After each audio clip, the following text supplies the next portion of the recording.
बिस्मिल्लाहिर्रहमानिर्रहीम।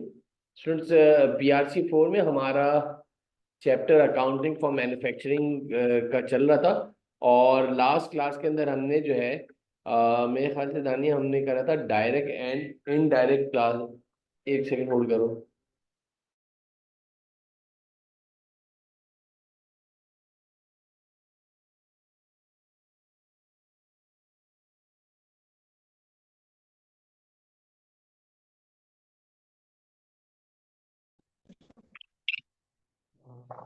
₹35,000 वो बंदे ने एग्जीक्यूटिव व्हाट्सएप किसी ने कभी हाँ ये बच्चे कितने पैसे मेरे टेस्ट में 35 कौन करना वही करना ये करना कोई नहीं व्हाट्सएप रुकना रुकना भाई सारा क्यों हाँ यार ध्यान दिया करो तू अपने गल होगी तरीके नाल यार फिर मैं 10 पे ला के समझ जाएगा।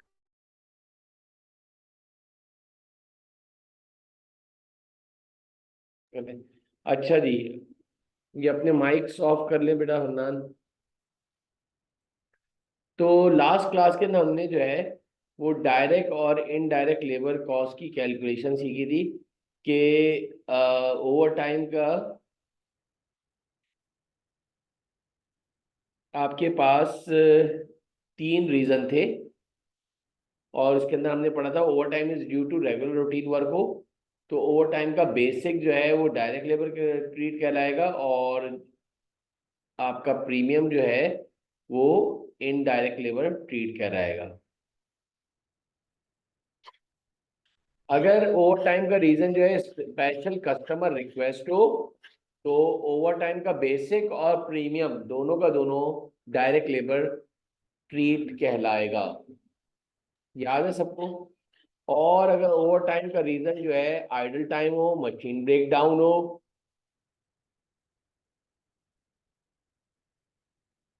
पावर सप्लायर फेलियर हो, तो ओवर टाइम का बेसिक और प्रीमियम दोनों का दोनों इनडायरेक्ट लेबर ट्रीट कराएगा। और हमने ये तीन जो है इसकी एग्जाम्पल करी थी। सबके क्लियर है? जरा मुझे बता दो आपकी जो है इसमें सवाल आया था। कोई भी चीज हम एक्स्ट्रा नहीं कर रहे बेटा। ये जो तुम्हारे पास ये एक सवाल है तुम्हारे एमसीक्यू नंबर 18 है आई कैप की स्टडी टैक्स का, मैं आपसे डिस्कस कर रहा हूँ। ये जो आपका एमसीक्यू नंबर 18 है इसको मैं आपसे डिस्कस कर रहा हूँ। In a month the direct production workers work for 740 hours.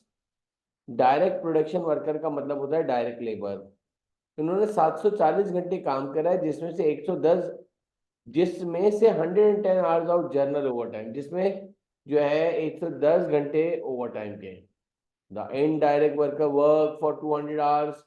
इस सवाल के अंदर इन्होंने क्या कर दिया कि आपको इनडायरेक्ट लेबर का भी पूरा डेटा दिया हुआ है। भाई ये जरा सा अन्नान, ये बार बार म्यूट क्यों खत्म कर दे रहे हो?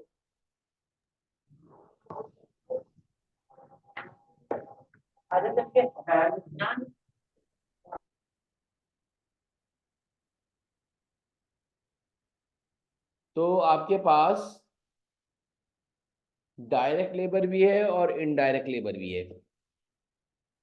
बोला the indirect worker work for 200 hours which included 40 hours of general over time. बेटा इनडायरेक्ट लेबर तो नाम से ही इनडायरेक्ट है। The direct production worker have a basic rate of 840 per hour and the indirect have a basic rate of 600 per hour. All overtime is paid at a time and one third. Required पढ़ते हैं। What is the amount that will be debited to production overhead? याद रखिएगा, production overhead में हमेशा याद रखना, production overhead में हमेशा इनडायरेक्ट लेबर जाती है। और जब ये पूछे कि वर्क इन प्रोग्रेस बताओ, पूरा सवाल यही है ऊपर वाला। दो सवाल देखो ये दिए हुए हैं। वर्क इन प्रोग्रेस का अमाउंट बताओ तो मतलब होता है डायरेक्ट लेबर, और जब प्रोडक्शन ओवरहेड पूछे तो यानी इनडायरेक्ट लेबर। अब मैं इसको दानिए जरा सा आप लोगों के लिए ज़रा सा कन्वीनियंट करने के लिए देखता हूँ मेरे साथ कितने बच्चे जो है साथ, मुझे जो है एक काम ये कर दो ज़रा जानिए, कैलकुलेटर सारे स्टूडेंट ज़रा सा निकाल लो तो एक बड़ा अच्छा हो जाएगा। अगर कैलकुलेटर निकाल दो और मैं जो कैलकुलेशन पूछूं तो ज़रा सा जवाब दे देना तो जल्दी हो जाएगा।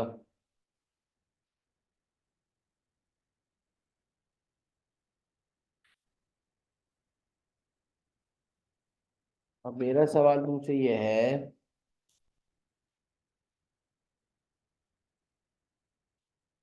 ये है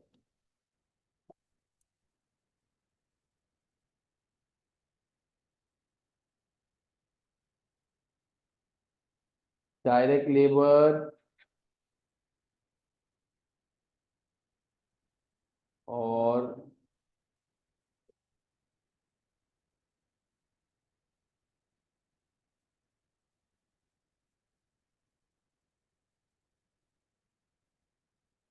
इनडायरेक्ट लेबर।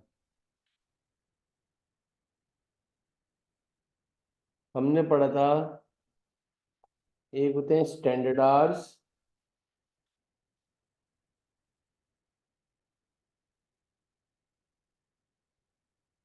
और एक होता है ओवर टाइम, और एक होता है ओवर टाइम। ओवर टाइम में दो चीजें होती हैं, बेसिक और प्रीमियम।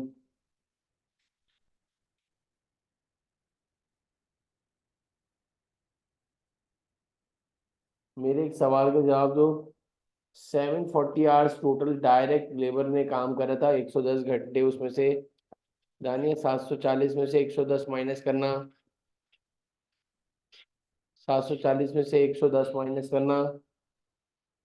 अजीम 630, 630 को मल्टीप्लाई करो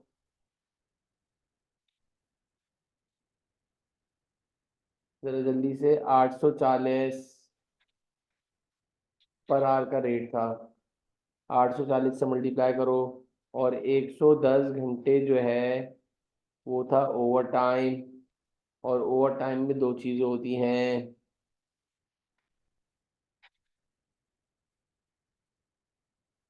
बेसिक का रेट तो 840 पर आवर था, प्रीमियम में क्या लिखा है 1/3। सारे बच्चे 840 का 1/3 लेना, रेट का 1/3 लेना। तुमने मुझे 280, अच्छा इसका क्या आंसर आया था 630 मल्टीप्लाई बाई 840, 529200। और कोई बच्चा मुझे इसका बताए 110 मल्टीप्लाई बाई 840, 110 मल्टीप्लाई बाई 840 और एक बच्चा 110 मल्टीप्लाई बाई 280।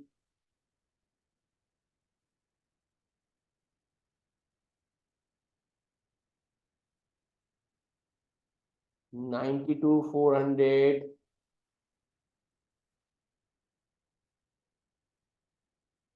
और 30,800 सही है।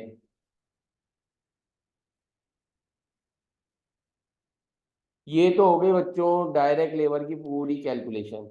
इनडायरेक्ट लेबर के भी स्टैंडर्ड आवर्स थे, इनडायरेक्ट लेबर के भी स्टैंडर्ड आवर्स थे। एक मिनट होल्ड करना बेटा। हेलो।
इनडायरेक्ट लेबर के अंदर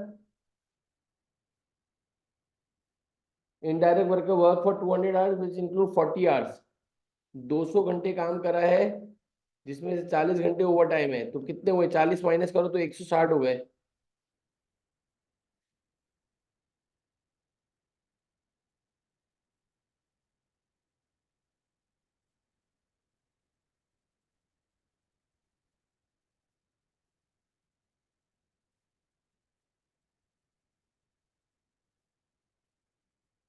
और इनडायरेक्ट लेबर का रेट जो था अजीम 600 रुपये पर आवर था,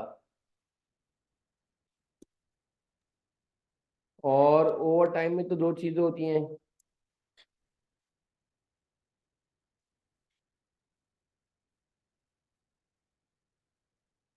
40 मल्टीप्लाई बाय 600 और 40 मल्टीप्लाई बाय 1/3 लेना 600 का, 600 का 1/3 लेना,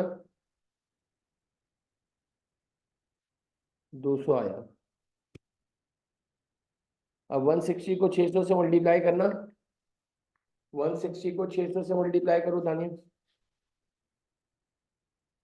160 मल्टीप्लाई बाय 600 96,000,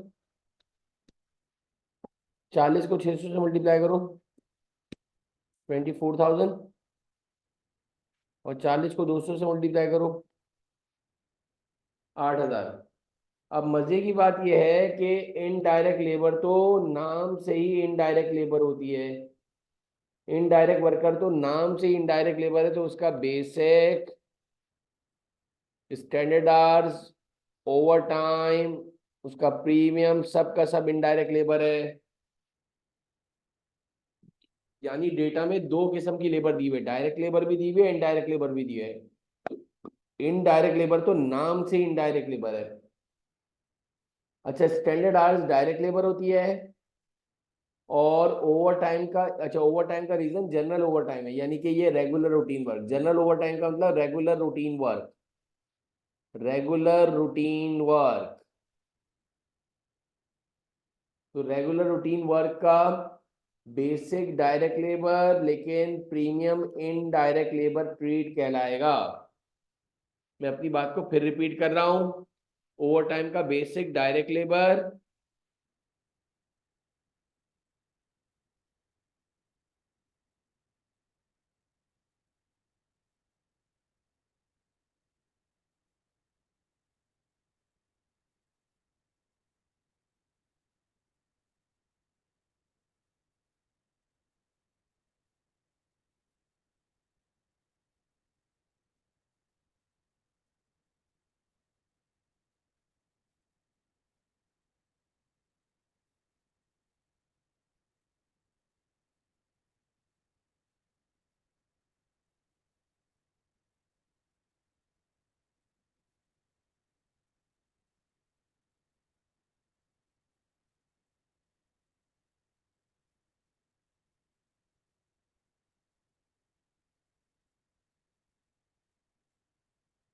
सबको ऐड कर दो आईडीएल वाले।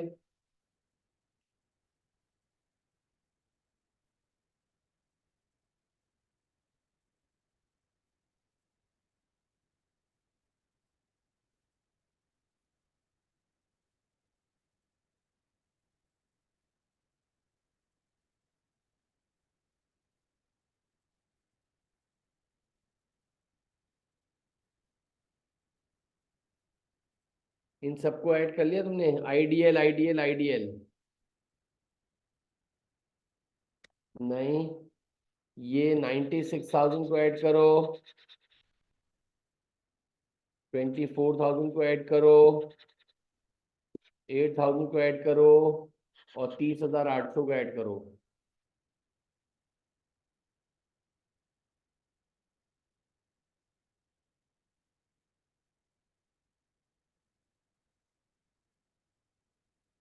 ये कुछ कैलकुलेशन में गलती करी है, 158,800 हो रहा है।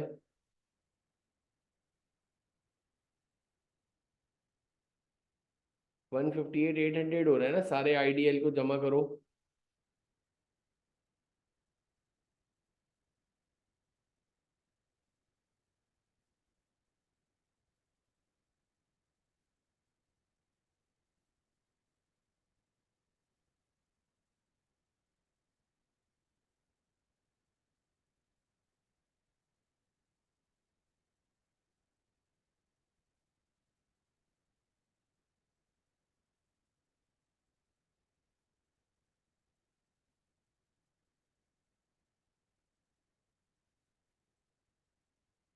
तो ये आपको समझ में आ गया, प्रोडक्शन ओवरहेड का मतलब इनडायरेक्ट लेबर, प्रोडक्शन ओवरहेड का मतलब इनडायरेक्ट लेबर।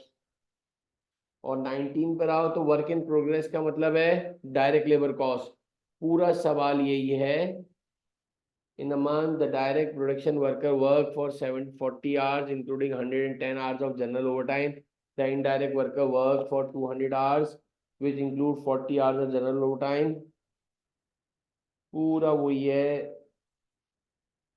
अब इधर वर्क इन प्रोग्रेस पूछा है, वर्क इन प्रोग्रेस का मतलब डायरेक्ट लेबर कॉस्ट, बिल्कुल सही है। वर्क इन प्रोग्रेस पूछा है तो अजीम वर्क इन प्रोग्रेस का मतलब डायरेक्ट लेबर कॉस्ट। तो आप डायरेक्ट लेबर में इसको ऐड कर लोगे, 5 टू 9 200 92 400 ऐड करना, 621 600 हो गया। तो हमने अल्हम्दुलिल्लाह ये लाजमी, जिन्होंने पीआरसी 4 का पेपर दिया था दानिया, वो बता रहे हैं कि ये लाजमी एक सवाल एग्जामिन होता है। इज इट क्लियर मेरा बेटा?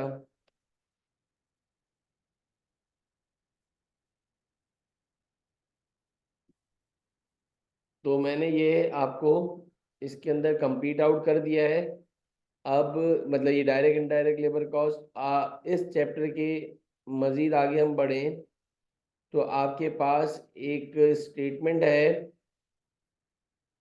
जिसका नाम है statement of cost of goods manufactured. Statement of, ये कैमरा खुल गया उमेश अतीक, ये कैमरा ऑफ कर दो भाई। Statement of cost of goods manufactured के मैंने तुम्हारे सामने जो है बच्चों एक फॉर्मेट बनाया हुआ है, statement of cost of goods manufactured.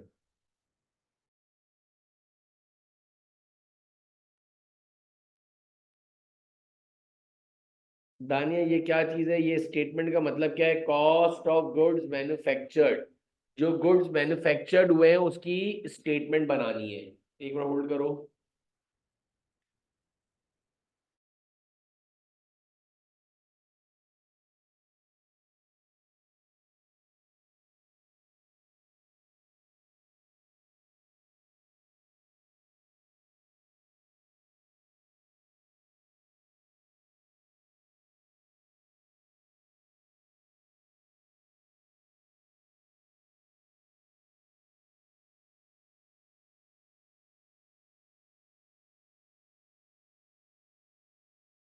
बेटा इसका नाम है statement of cost of goods manufactured.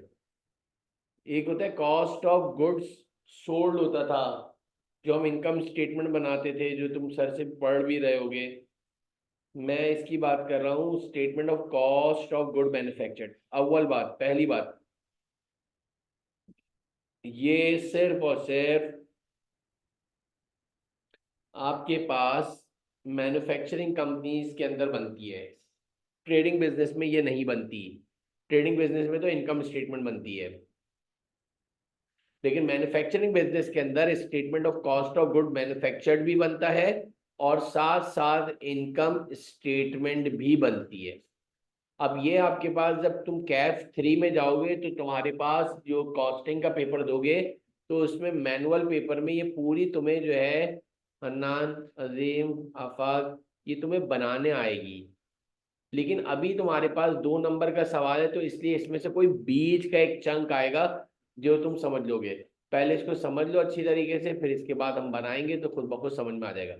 सबसे पहले कंपनी का नाम आ गया, statement of cost of good manufactured की हेडिंग डाली, फॉर द ईयर एंडेड, या मंथ के एंड में बनती है, क्वार्टरली भी बन सकती है, हाफ ईयरली भी बन सकती है और ईयरली भी बन सकती है। डिपेंड करता है कि कितना वॉल्यूम है, कितना काम है बिजनेस में। सबसे पहले हेडिंग आई डायरेक्ट मटेरियल या रॉ मटेरियल यूज या रॉ मटेरियल कंज्यूम की हेडिंग आई। रॉ मटेरियल कंज्यूम्ड या रॉ मटेरियल यूज्ड की हेडिंग आई।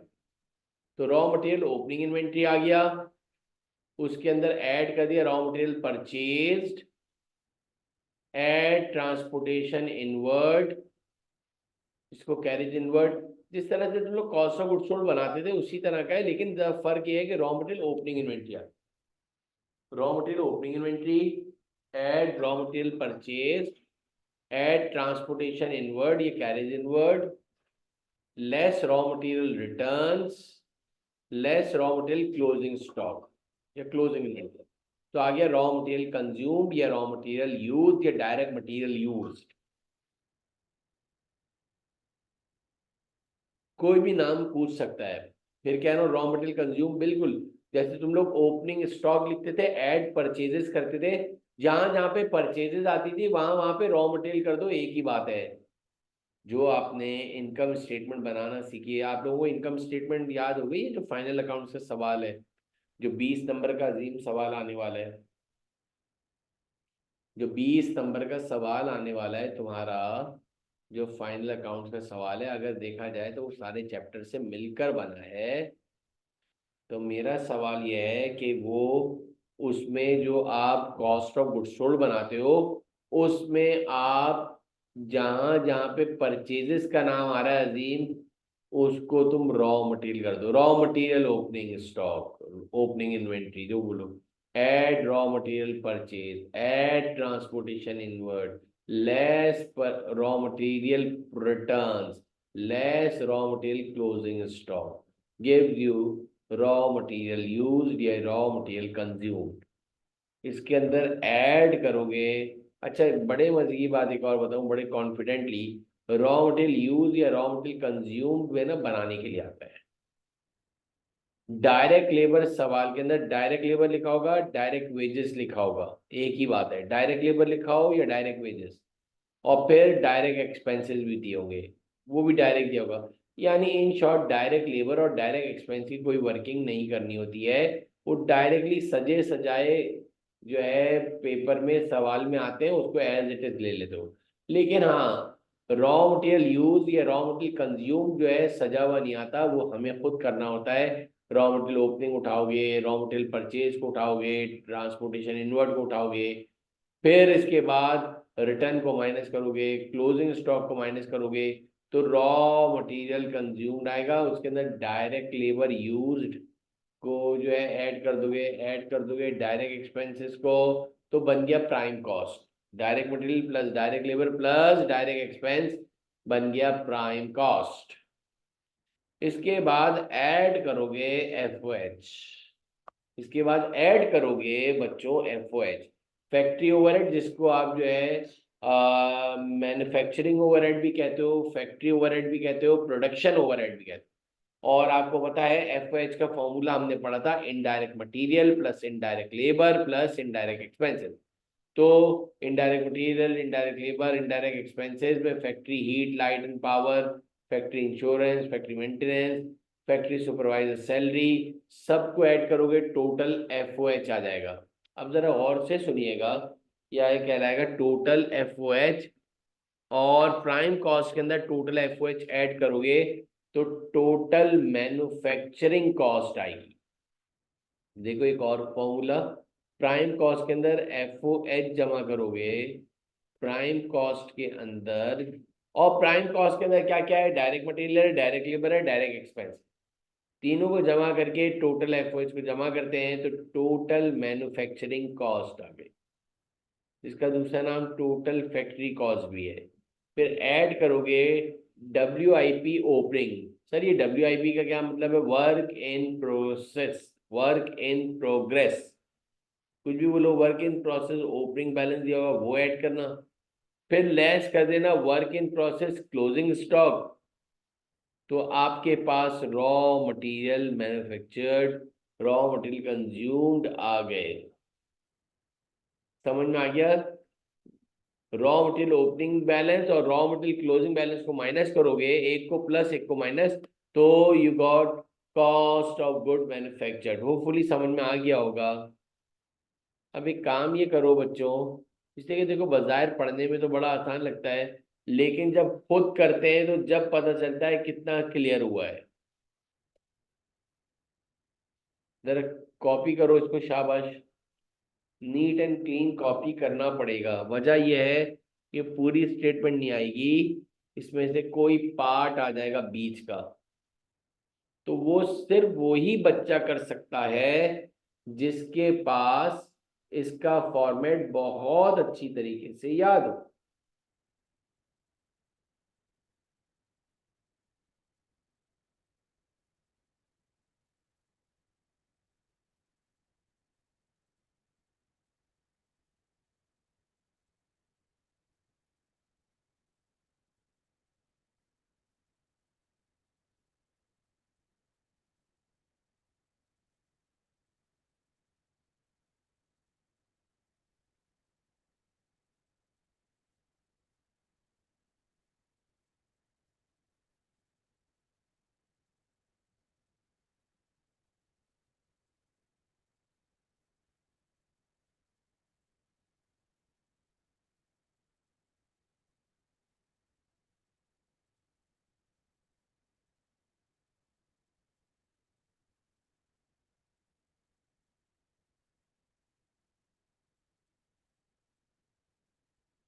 इसको कॉपी कर लें।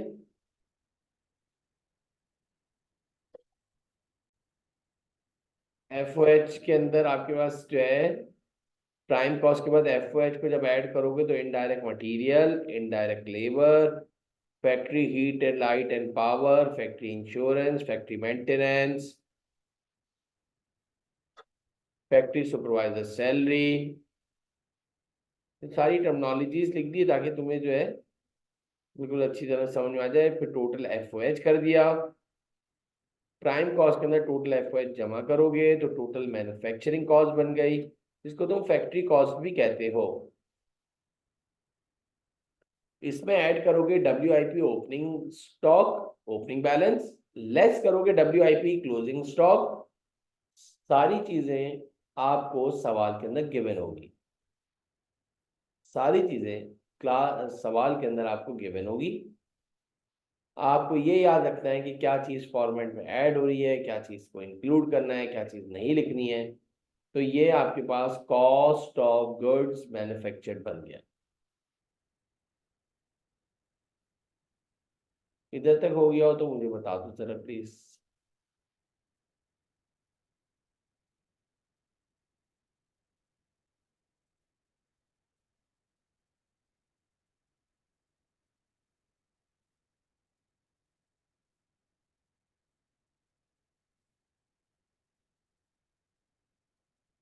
ये हो गया हो तो मुझे जरा बता दो। तो मैं जो नेक्स्ट वाली स्टेटमेंट है वो आपसे डिस्कस कर लूं जरा प्लीज।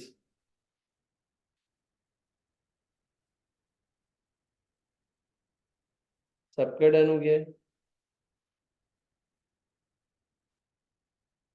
अजीम, इसमें इस चैप्टर के अंदर आपके पास ये दो स्टेटमेंट लास्ट की। अब जो नेक्स्ट स्टेटमेंट है उसका नाम है इनकम स्टेटमेंट। जी हाँ, मैन्युफैक्चरिंग बिजनेस के अंदर आपके पास statement of cost of good manufactured भी बनती है और फिर इनकम स्टेटमेंट भी बनती है।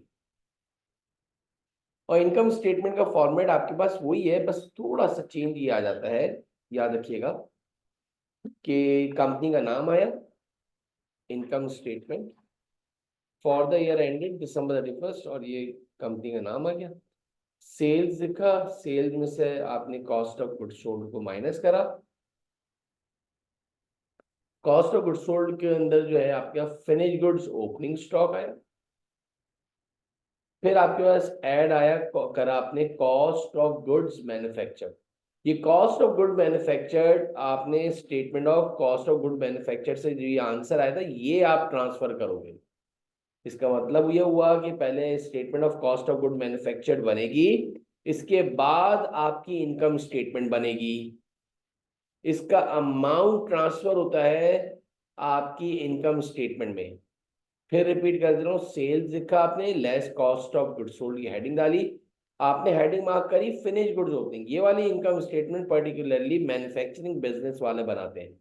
तो फिनिश गुड्स को आपने ओपनिंग कर लिया, उसमें ऐड कर दिया आपने कॉस्ट ऑफ गुड्स मैन्युफैक्चर्ड को ऐड करा, तो आपके पास फिर लेस करोगे फिनिश गुड्स क्लोजिंग, तो आपके पास आ गया कॉस्ट ऑफ गुड्स सोल्ड आ गया। आपके पास क्या आ गया? कॉस्ट ऑफ गुड्स सोल्ड आ गया। और जब कॉस्ट ऑफ गुड्स सोल्ड आ गया आपके पास, तो सेल में से आपने कॉस्ट ऑफ गुड्स सोल्ड को माइनस कर दिया, तो आपके पास आ गया ग्रॉस प्रॉफिट, आपके पास आ गया ग्रॉस प्रॉफिट।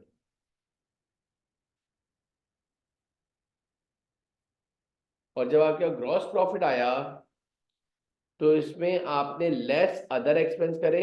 इधर एक बात बताता चलूं, इधर जो ये एक्सपेंसेस हैं ये आपके नॉन मैन्युफैक्चरिंग ओवरहेड्स के एक्सपेंसेस ऐड होंगे, यानी ऑफिस सैलरीज हो गई, ऑफिस से रिलेटेड, एडमिनिस्ट्रेशन से रिलेटेड जितने एक्सपेंसेस थे वो इसके अंदर पार्ट एंड पार्सल बनेंगे। Office salaries, office rent, office electricity, advertisement, जितनी भी ऑफिस से रिलेटेड, ऑफिस से जितने भी ऑफिस की एडमिन की सैलरीज हो गई वो सारे आप अदर एक्सपेंसेस में डालोगे। और जब इसको आप माइनस करोगे ग्रॉस प्रॉफिट से तो ये आपके पास नेट प्रॉफिट आएगा। अब आप जरा एक और चीज जरा याद रखिएगा, आपके पास पेपर में 6 डिफरेंट इन्वेंट्रीज दी होगी। सर क्या मतलब, जरा समझिएगा, याद कर लीजिएगा। एक रॉ मटेरियल ओपनिंग दिया होगा, एक रॉ मटेरियल क्लोजिंग दिया होगा। मैं अपनी बात को फिर रिपीट कर रहा हूं, आपको टोटल 6 इन्वेंट्री के बैलेंसेस दिए होंगे। एक रॉ मटेरियल ओपनिंग स्टॉक दिया होगा, एक रॉ मटेरियल क्लोजिंग इन्वेंट्री दी होगी, एक रॉ मटेरियल ओपनिंग इन्वेंट्री दिया होगा, एक रॉ मटेरियल क्लोजिंग इन्वेंट्री दी होगी। याद रखिएगा जरा ऐसा नहीं। और एक दिया होगा work in process opening inventory, work in process closing inventory. तो ये 4 inventory cost of good manufactured में काम आती हैं। ये 4 inventory balances statement of cost of good manufactured में काम आती हैं। और फिनिश गुड्स ओपनिंग और फिनिश गुड्स क्लोजिंग जो है वो इनकम स्टेटमेंट का पार्ट बनती है। Finish goods opening inventory, finish goods closing inventory income statement का पार्ट बनती है। तो ये आपको होपफुली आसानी से याद हो जाएगा। जरा इसको नोट डाउन कर लो प्लीज। अच्छा ये जो है अभी 1 मिनट के बाद जो है वो मेरे ख्याल से ख़त्म हो जाएगी, ये जूम की रिकॉर्डिंग, ये जूम की क्लास। तो फिर मैं वापस से आपको जो है, बल्कि फिर हम इंशाल्लाह जो है ना इसको कल कंटिन्यू करेंगे। इसको ज़रा, इसकी एक पिक्चर ले लो, बस ये इसलिए कि ये ख़त्म होने वाली है क्लास। तो इसकी एक पिक्चर ले लो, ये याद करके रख देना, तो इसका हम सवाल करेंगे फिर कल। ये ज़रा जल्दी से ले लो, लेस देन 1 मिनट रह गया और जो मीटिंग ऑफ हो जाएगी। इसकी एक, कल हम इंशाल्लाह आई कैप की पास पेपर का सवाल कर लेंगे।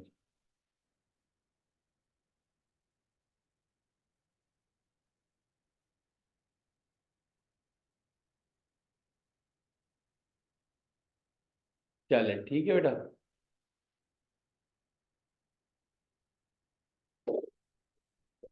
चलें ओके बेटा, अल्लाह हाफ़िज़।